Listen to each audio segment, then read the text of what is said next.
My name's Lynn Sagerson and I'm the Volunteer Centre Manager, and I've been involved with the centre in the 4 years that we've been independent, and before then we were a project of the Council for Voluntary Service, so I actually started in 2000.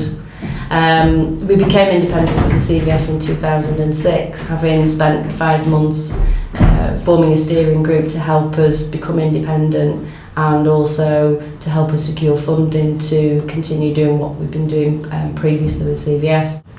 Originally we were based in Cookson Street in the town centre and moved to North Lodge at Stanley Park in 2007, partly because we'd outgrown the premises at Cookson Street. The work that we did expanded and we needed somewhere larger. The council came along and offered us North Lodge, which was a fantastic opportunity for us. Needed a little bit of work doing on it, but with the help of some volunteers from the Ashley Foundation, we managed to give it a lick of paint and did it up and moved in shortly afterwards. And following on from that, this year we've again been very lucky that we managed to receive some funding through the council to refurbish South Lodge, which was in a quite a bad way. At the Volunteer Centre we have our core business, which is mostly the volunteer brokerage, so the drop-in people coming in to find out what kinds of opportunities are available and then signposting them onto things that hopefully are going to be right for them. Hi, I'm Claire Reeves. I'm the project worker for Volunteering Blackpool. The Volunteering Blackpool project's been running since August 2008. We provide support to new and existing volunteering involving organisations and volunteer coordinators. We help them provide guidance in recruiting volunteers, retaining the volunteers, and helping them develop volunteers through having correct policies and procedures in place. We also promote and develop volunteering through a series of events and campaigns, particularly targeting the more disadvantaged neighbourhoods of Blackpool and worklessness.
So between 2010 and 2016, we went through quite a period of growth.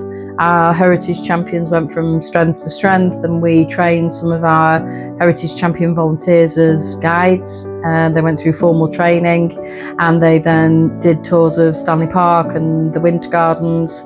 And we got involved in the very early days then of the museum, the proposal for a museum in Blackpool. And the plan was always for the heritage champions to move across when that developed. And they were kind of pivotal in that, and that's now Showtown. So, there's kind of ongoing stuff, but the wellness service, or the health trainers, then became the wellness service, because that grew also we had 13 staff and quite a lot of volunteers involved, but we had health MOTs, we had cook and eat sessions, we did some social inclusion work, and we had wellness buddies. So that we had quite a good period of growth over that time. Our brokerage team continued to grow and did a lot.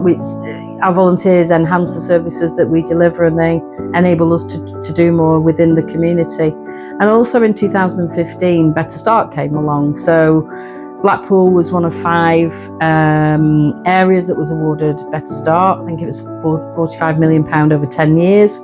And they approached us with a view to us helping them develop their Parent and Carers Forum, which was community voice. But also it gave us the opportunity then to bring the Volunteer Academy to life. The Volunteer Academy was an idea that was thought up of our chairman at the time, David Blower.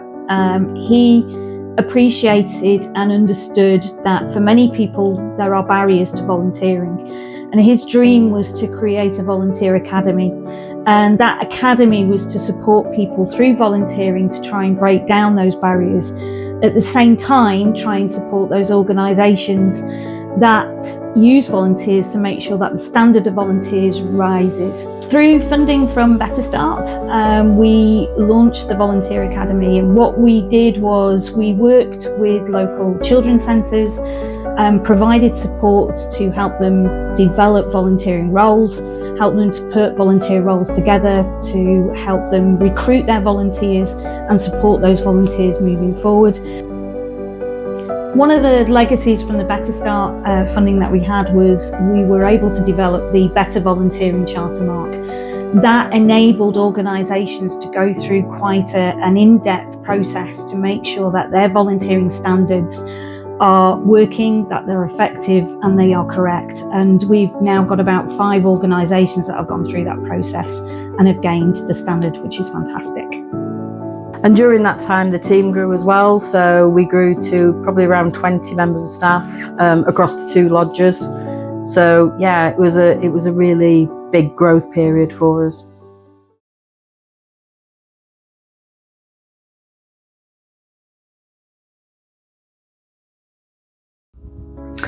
So coming up towards the end of 2015, 2016,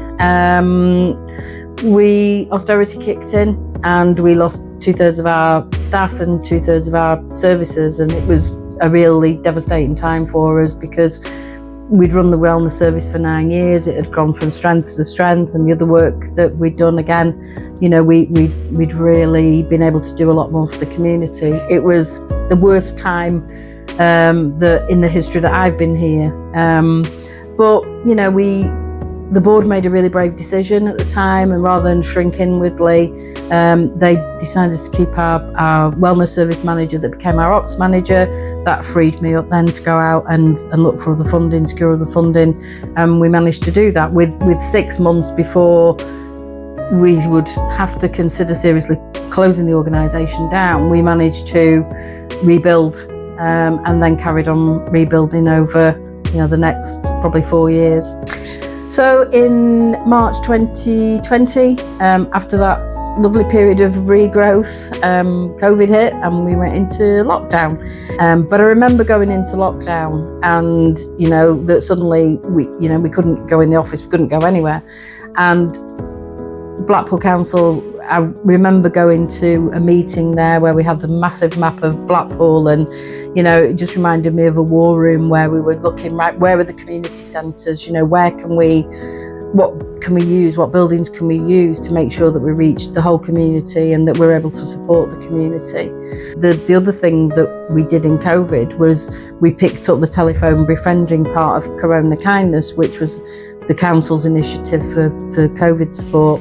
And we took referrals from the council, and essentially we were phoning people weekly, sometimes daily, that were isolated, that were really struggling with COVID, that had other issues as well that they maybe needed support with. But we our funders were really great because they allowed us to carry on working. We weren't furloughed.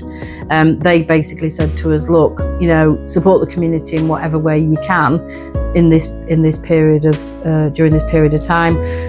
But it was quite isolating for us as well.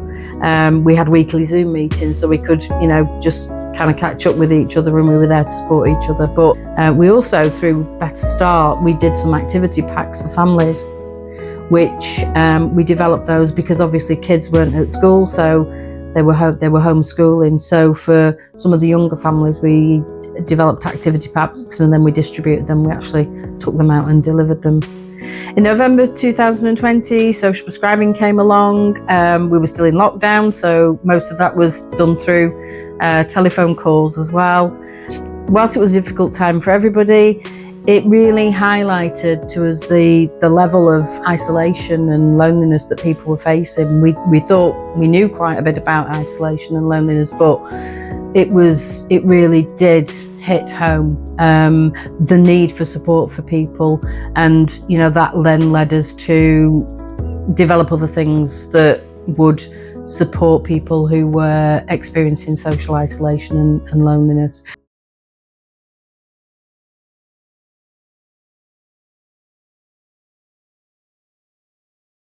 Towards the end of 2020, we were presented an opportunity to get some funding from National Lottery that again was COVID support, and that enabled us to employ a volunteer coordinator for the telephone befriending service. And we were, at the time, the staff were kind of returning back to their normal project activity because restrictions were starting to be lifted, and we recruited around about 30 volunteers in that period of time. So we were able to then, you know, bring volunteers back to the service as an integral part of what we're about.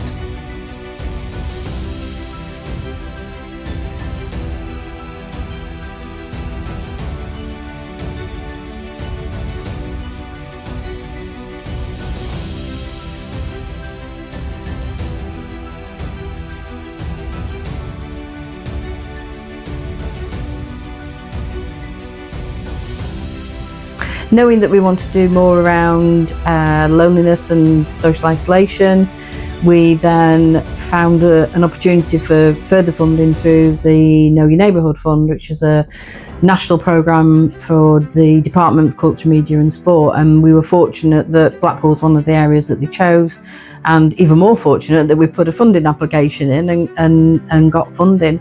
And then that continued for probably, there was an extension to it, so, you know, probably for about 2 years. But towards the end of that, we were then quite worried that the service was going to disappear because the funding was coming to an end, as often happens with the work that we do. So we thought, well, okay, let's go for it and let's put a bid into lottery to reaching communities. And we did that. We also included in that new components of the befriending service and called it Befriend and Wellbeing. And we got 3 years lottery funding to carry on doing the work that we have been doing for the last few years. Befriend and Wellbeing, we're a service that helps people who have been identified as being isolated or lonely, and these referrals can come through from different agencies and organisations, and also people can self-refer. We do our befriending in 3 ways, which is face-to-face support, home visits or community, telephone support, or via our groups. Our friendship groups, we now have 5 every week. We now have a cohort of 41 volunteers. Throughout the 3-year span of Befriend and Wellbeing, we've seen over 100 volunteers come through. Without our volunteers, we wouldn't have this service. Everything is led by our volunteers. The groups are facilitated by staff but run by befriending volunteers, and our core befriending service is also run by the befriending volunteers. In the 6 years that we've been delivering social prescribing, we were originally delivering activity in Wyre and in Blackpool.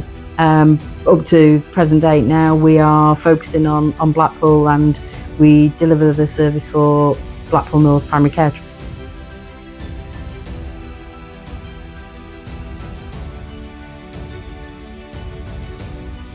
After COVID in 2021, I went on to a new project, the social prescribing team. On a day-to-day, our link workers will support our clients with their emotional well-being. They will do a personalised plan that calls what matters to me. This is an individual plan that is led by the client themselves. We are here just to give them information, advice about local groups that are out there, information about possible legal advice, benefits advice, and every few weeks we will review that plan with our clients. In 2020-22, Shared Prosperity Fund came along, and looking at the prospectus for that, there was a line that said capacity building for the voluntary community faith social enterprise sector, and our council voluntary service had closed down a couple of years, or was on the verge of closing down, so it left a gap in support for the sector. So we put a proposal forward for that, and it was included with the whole package for the Blackpool Council, and then we went through a tendering process for a contract to deliver that infrastructure support or capacity building support for the sector, and won the contract. And from that, Blackpool Community Action Network was born, and we've been delivering that now for 3 years. Blackpool Can is a partnership between ourselves, Social Enterprise Solutions, and Citizens Advice Blackpool. Between us, we've got a lot of years of experience of working with the sector and supporting the sector. With Blackpool Can, it was really important that we built a small grants programme and that we allocated some of the funding for small grants for grassroots group, and that's worked really well. It's also helped to lever in other grant funding, and over the last 3 years we've distributed probably around 150,000 in small grants. And another of our projects that was essentially born out of COVID is Borrow It Blackpool. It's all about circular economy, but it's also about cost of living support through not having to go out and buy items and use them once or throw them away. So Better Start funded our Borrow It Blackpool initiative in the very early stages and gave us that incubation funding to help to grow Borrow It into what it is today. Borrow It Blackpool is a project that was put together during lockdown. As a scheme, it is a lending library, but for items rather than books.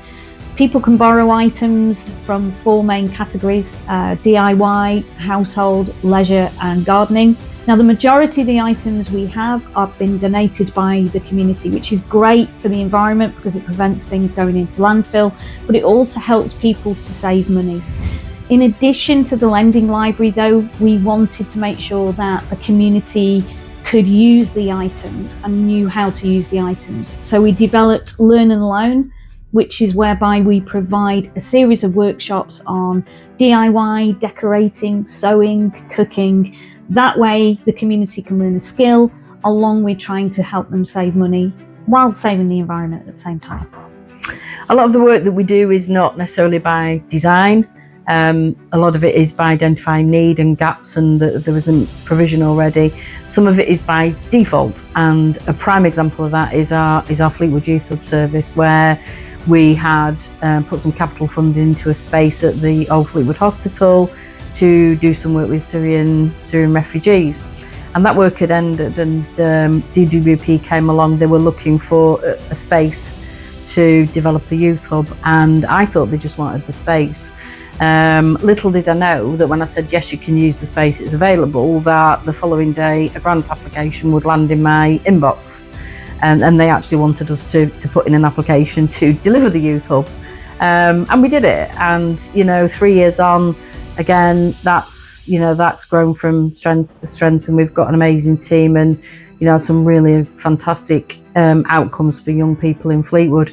That also then led on to the Positive Futures work that we're doing for Wyre Council. An opportunity came along to help Wyre address economic inactivity, and they were aware of the work that we were doing with the youth hub. We went through a tendering process, and we got the contract for that. So our first project in Fleetwood started this time 4 years ago, and it is the Youth Hub in partnership with the DWP. Over the last 4 years, we've probably seen nearly 500 young people, all of which have received support with CV building, interview techniques, confidence building, mental health, housing, anything that was a barrier to getting them into work.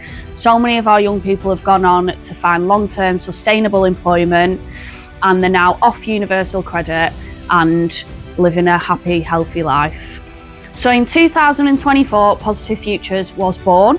It was recognised from a lot of the gaps that we spotted in Youth Hub. With that being 16 to 24, we really wanted to open the age range. So Positive Futures allows us to offer support for those aged 16 to 64, again with confidence building, interview prep, social engagement, getting people out of the house, healthy living and well-being.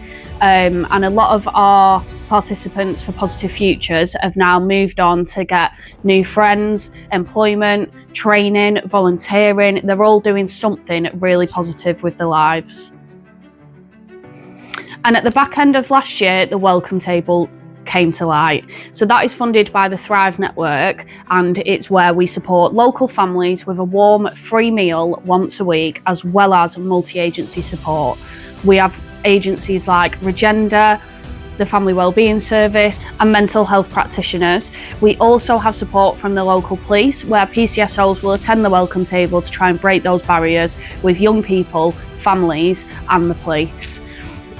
Volunteering for Health, we're one of 15 national projects, so again fortunate that we've been selected, our Lancashire and South Cumbria partnership, and essentially our project is about taking a cross-sector approach to volunteering and sharing resources. So the Volunteering for Health programme came about from our funders through NHS England, CW Plus and NHS Charities together.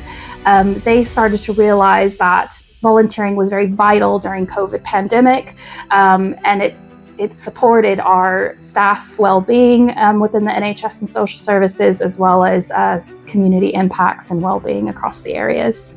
So at the moment, we have started with engagement and insights across our local areas. So for myself, my lead is in Blackpool, and I have tried to gain understanding around the VCFSC sector built within Blackpool, and volunteer managers and volunteers themselves about the challenges, the opportunities, and the vision of what Blackpool should look like in the next 5 years. And what comes from that is our Blackpool volunteering strategy and our Blackpool vision for volunteering.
It was moving from a town centre location in quite a run-down area of the town. Coming here was a contrast, and it was an environment that people enjoyed coming to, and quite a pleasant space to be in. Great times, great memories, and there was a really great team. Just the whole thing has been incredibly, positive. And not to mention all the organisation and funders we've worked with. Yeah, we've had a lot of support along the way, haven't we? And made some really good relationships and partnerships that I think we take a lot of pride in that. Well, it's been a bit rocky at times, hasn't it? Yeah, we've had challenges and we've had ups and downs, but we've survived, and You know, we've met some incredible people along the way, people that have worked with us, like Eileen and David, Christine, Tricia, people who, without them, we wouldn't be where we are today.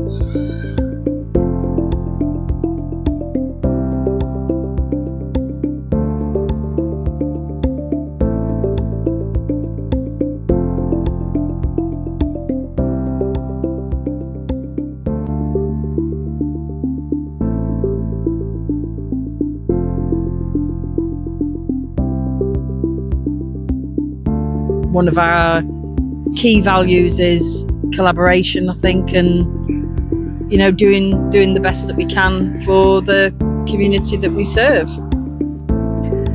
I feel very privileged over the last 20 years to be in the position that I'm in today as a team leader, managing a fantastic team of 5. Over the years, all the experience I've gained through working on various projects has given me the skills and the qualities to better understand the clients I work with.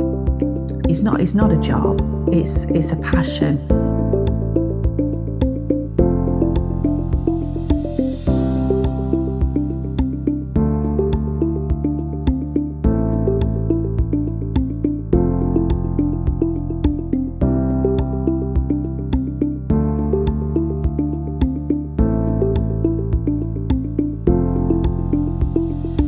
Isn't it exciting? We've waited all this time, we've been doing this, and you think it'll never come. And now all of a sudden it's changed. 20 years. 20 years of being in the Volunteer Centre. We've now got a new name. So it's wonderful, isn't it?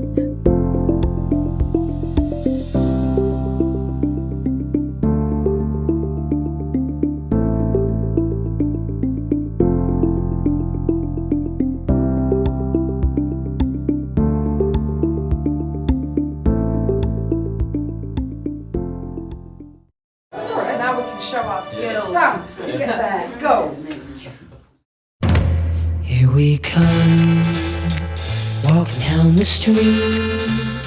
We get the funniest looks from everyone we meet. Hey, hey, we're the monkeys, and people say we monkey around, but we're too busy singing to put anybody down. We go wherever we want to, do what we like to do. We don't have time to get restless, there's always something new. Hey, hey, we're the monkeys, and people say we monkey around, but we're too busy singing to put anybody down. We're just trying to be friendly, come and watch us sing and play. We're the young generation, and we've got something to say. Oh. Anytime or anywhere, just look over your shoulder. Granada Reports coming live to you from Blackpool, South Lodge, Stanley Park. Fond memories. It was always a great venue for seeing clients, being able to go out for walk and talks.